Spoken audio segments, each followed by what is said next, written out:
আসসালামু আলাইকুম, বিসমিল্লাহ রান্নাঘরে আপনাদের সবাইকে স্বাগতম। আজকে চলে এসেছে একটি নতুন রেসিপি নিয়ে, সহজ সুস্বাদু অনেক মজাদার রেসিপি, সেটা হচ্ছে লইট্টা মাছের ঝোল। প্রথমে লইট্টা মাছ নিয়ে নিব কিছু, তারপর এর মধ্যে দিয়ে দেবো কুচি করা পেঁয়াজ,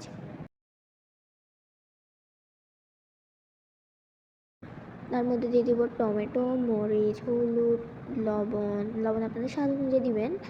তার মধ্যে দিয়ে দিব সরিষার তেল দিয়ে একটু ভালোভাবে মেখে নিব। হাত দিয়ে মরিচ দিব, মরিচ দিয়ে ভালোভাবে হাত দিয়ে মেখে নিব। আমার এই চ্যানেলটি কিন্তু নতুন, সবাই অবশ্যই সাবস্ক্রাইব করবেন। ভিডিও যদি ভালো লাগে লাইক কমেন্ট সাবস্ক্রাইব ফলো দিয়ে যাবেন। আর আপনারা কী ভিডিও দেখতে চান, কী রেসিপি কী ভিডিও দেখতে চান অবশ্যই কমেন্ট করবেন। এখন আমি এর মধ্যে পানি দিয়ে চুলায় বসিয়ে দিয়েছি, দেখেছেন লক ওঠা শুরু করছে, তার মানে আমাদের রান্না হয়ে গিয়েছে। আর একটু বেশি রান্না করা যাবে না, হয় মাছগুলো ভেঙে যেতে পারে। এর মধ্যে এখন আমার রান্না শেষ, এর মধ্যে